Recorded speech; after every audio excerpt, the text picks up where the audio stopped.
नमस्कार, आदाब, सलाम दर्शक मित्रों। आज आप मेरे साथ शेयर करेंगे जोधपुर के किले में। दर्शक मित्र, आप मेरे पीछे देखते हैं कि वो जोधपुर का किला है और आप यहाँ का भी नज़ारा देख सकते हैं। ये है यहाँ के बड़े बड़े पहाड़ी है। तो आज हम लोक समस्या निदान केंद्र ऑल इंडिया प्रमुख समद भाई शेख के साथ देखेंगे जोधपुर का किला। तो दर्शक मित्रों, आओ हम देखते हैं जोधपुर का किला। यह कहानी जोधपुर के किले मेहरानगढ़ की है। उस वक्त जोधपुर पर महाराजा मान सिंह का राज था। महाराजा मान सिंह के मन में राठौड़ वंश की प्रतिष्ठा की रक्षा का भाव व स्वाभिमान कूट कूट कर भरा था। उन्होंने राठौड़ राजवंश की प्रतिष्ठा बनाए रखने के लिए जयपुर राज्य से अपने जीवन का सबसे भयंकर युद्ध किया था और उसी युद्ध में जोधपुर की रानियों ने निभाई थी शानदार भूमिका। आज हम आपके सामने रानियों की वही शानदार भूमिका प्रस्तुत करेंगे।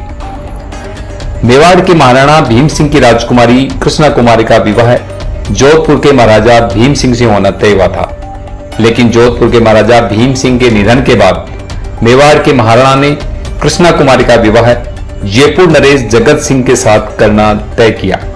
इसकी जानकारी जब जोधपुर के महाराजा मान सिंह को लगी तो उन्होंने मेवाड़ के महाराणा को कहलाया कि जिस लड़की का विवाह एक बार जोधपुर राजघराने में तय हो गया तो उसका विवाह अन्य राजकुल में नहीं हो सकता।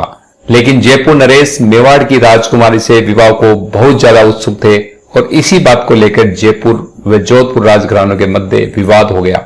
दोनों राज्यों की सेनाएं आमने सामने हो गई, पर जयपुर के दीवान रामचंद्र और जोधपुर के चंद्रराज सिंह के प्रयासों से आपस में संधि हो गई। यह संधि पोखरण के ठाकुर सवाई सिंह को रास नहीं आई। आपको बता दें, सवाई सिंह ने जोधपुर राजघराने को अस्थिर करने के लिए अनेक षड्यंत्र रचे। वह चाहता था दोनों राज्य आपस में लड़े और उसने जयपुर नरेश जगत सिंह को युद्ध के लिए उकसाया। बीकानेर नरेश सूरत सिंह को भी सवाई सिंह ने जयपुर के साथ कर दिया। साथ ही जोधपुर के कई सामंतों को भी राजा मान सिंह के खिलाफ कर दिया। जयपुर नरेश ने अपनी सेना सहित आकर जोधपुर नगर पर कब्जा कर लिया और किले को घेर लिया। सवाई सिंह के षड्यंत्रों के चलते किले में धन, सेवा और सहयोगियों का अभाव हो गया। जयपुर की सेना ने किले के पास ऊंची पहाड़ियों पर तोपें तैनात कर दी। अब जोधपुर किले के निवासी सीधे उनके निशाने पर थे। जोधपुर किले में तोपें पड़ी थी, तोपचिपी थे, पर दुश्मन को जवाब देने के लिए उस ओर तोपें ले जाने वाले सैनिक नहीं थे, श्रमिक नहीं थे। तब जोधपुर की रानियों ने इस तरह से महत्वपूर्ण भूमिका निभाई। ये जो तोपें आप देख रहे हैं, ये किसी टाइम में यहाँ नहीं हुआ करती थी। यहाँ के जब महाराजा मान सिंह जी थे, उनके ऊपर जयपुर की सेना ने यहाँ पे अटैक किया था और वो जो सामने आप पहाड़ी देख रहे हैं, जयपुर की सेनाएं उस पहाड़ी तक आ गई थी और वहाँ उन्होंने तोप लगा करके वो किले के अंदर गोले दागते थे। तो उनको जवाब देने के लिए यहाँ से भी तोप चला करके उनको जवाब देना आवश्यक था। अब उस टाइम समस्या ये थी कि जोधपुर किले के अंदर आदमी बहुत कम थे और रानियाँ थी और बाहर से आदमी लाए नहीं जा सकते थे। और समस्या ये थी कि ये तोपें दूसरी जगह तैनात थी, तो यहाँ तक चढ़ाने के लिए इन तोपों को लाए कौन, ये सबसे बड़ी समस्याएं थी। तब जो मान सिंह जी की महारानी थी, उन्होंने अपने पूरे रणनिवास की महिलाओं को एकत्र किया कि हम फिर किस काम आएंगी। तो उन्होंने सारी यहाँ की जो महिलाएं थी, रानियों ने बैलों की जगह जुट करके रस्से से बांध करके इन तोपों को खींचा और यहाँ पे ला करके ये मोर्चाबंदी उन्होंने की। उसके बाद यहाँ के जो भूरे खान जी और जो दूसरे जो तोपची थे, जोधपुर रियासत के जो तोपची थे, उन्होंने यहाँ से फायर करके और जयपुर सेना को मुंह तोड़ जवाब दिया और किले की रक्षा की। उसके अंदर आपने देखा होगा नीचे जो यहाँ के जो तोपची भूरे खां थे, उनकी मजार भी हमने अभी नीचे मजार है, उसका दृश्य भी हम आपको दिखाएंगे। तो ये जो तोपें हैं यहाँ पे, उस बाद ये देखिए मोर्चाबंदी की गई है और ये जगह जगह पे ये देखिए जितनी तोपें हैं, 1 2 3 4 ये तोपें हैं। ये रानियों ने, लोग सोचते होंगे कि रानियां तो बैठ करके अपनी लाइफ जीती थी और बाकी नौकर ही सारा काम करते थे। ऐसा नहीं है। ये देखिए ये जो तोपें हैं वो नीचे रानियां खुद खींच करके लाई थी। और एक ये देखिए किले के अंदर आपको ये दिखाई दे रहा है, ये यंत्र दिखाई दे रहा है। ये देखिए ये पुराने ज़माने का यंत्र है और ये एक तरह से इसको लिफ्ट कह सकते हैं। आज आप क्रेन से कोई भी सामान उठा करके ऊपर रख देते हैं, लेकिन ये जो यंत्र है उससे नीचे से कोई भी चीज़ किले की छत पे लानी होती थी, वो इनके माध्यम से यहाँ लाई जाती थी। जितना भी सामान है, जो भारी सामान है, वो इनके माध्यम से लाई जा सकती थी। इसको आप लिफ्ट कह सकते हैं या ये कह सकते हैं कि उस ज़माने की ये क्रेन थी। इसके अंदर इसको घुमा करके इनका जो भी सिस्टम था उस हिसाब से यहाँ लाया जा सकता था। तो ये देखिए, ये जो पहाड़ी दिख रही है, जयपुर की सेनाएं वहाँ थी और वहाँ से तोप के गोले सीधे यहाँ पे किले के अंदर आते थे, जो बहुत कुछ नुकसान कर सकते थे, अंदर जनहानि हो सकती थी उनसे। तब सब रानियों ने मिल करके ये तोपें यहाँ चढ़ाई और जयपुर की सेना को जवाब देने के लिए इन तोपों ने उस पहाड़ी के ऊपर जमी हुई जयपुर की सेना को जवाब दिया। और आपको बता दें कि कई दिन युद्ध के बाद जयपुर की सेनाएं जब किले को फतेह नहीं कर पाई तो वो वापस यहाँ से रवाना हुई और जोधपुर को राहत की सांस मिली। मित्रों, हम देख रहे हैं ये किले का बाहर का सीन है और खूबी बहुत अद्भुत नज़ारा है। बिल्कुल मैं कैमरे वाले को कहूँगा कि सामने नज़र मारे, सामने डूंगर दिखता है और खूबी बहुत ही खूबसूरत दिखता है। नीचे मंदिर भी है और नीचे पब्लिक आती जाती है, गाड़ी भी है।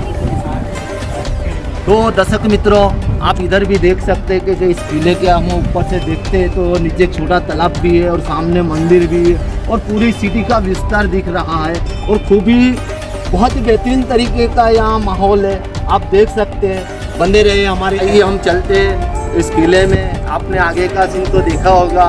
आओ हम बताते हैं, यहाँ राजस्थानी भाषा के अंदर एक संगीत देते हुए हैं, हम उनको फॉलो करेंगे।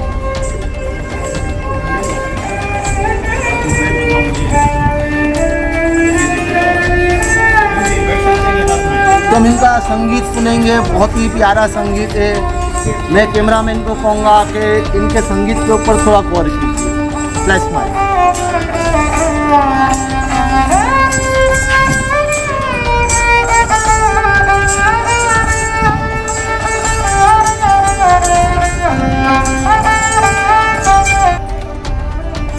अरे वाह अब्दुल समद भाई, क्या बजा रहे तुम तो है भाई। कहाँ सीखेगा ये सब?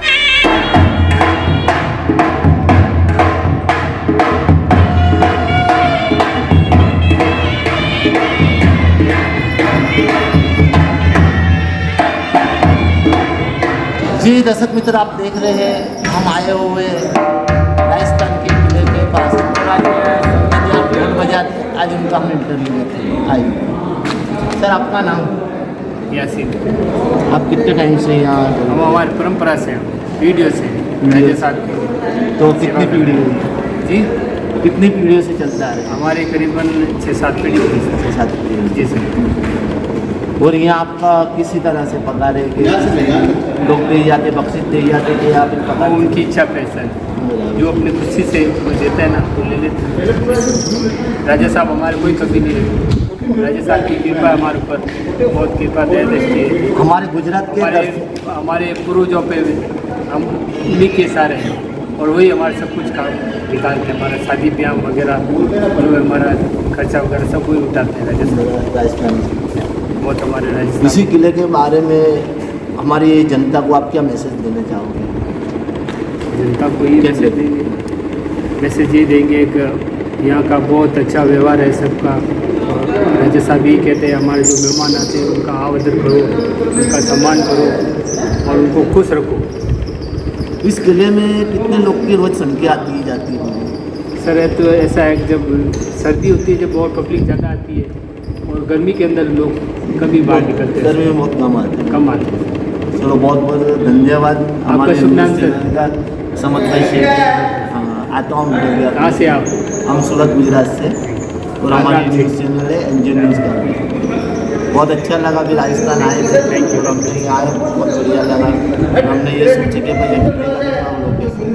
ठीक है।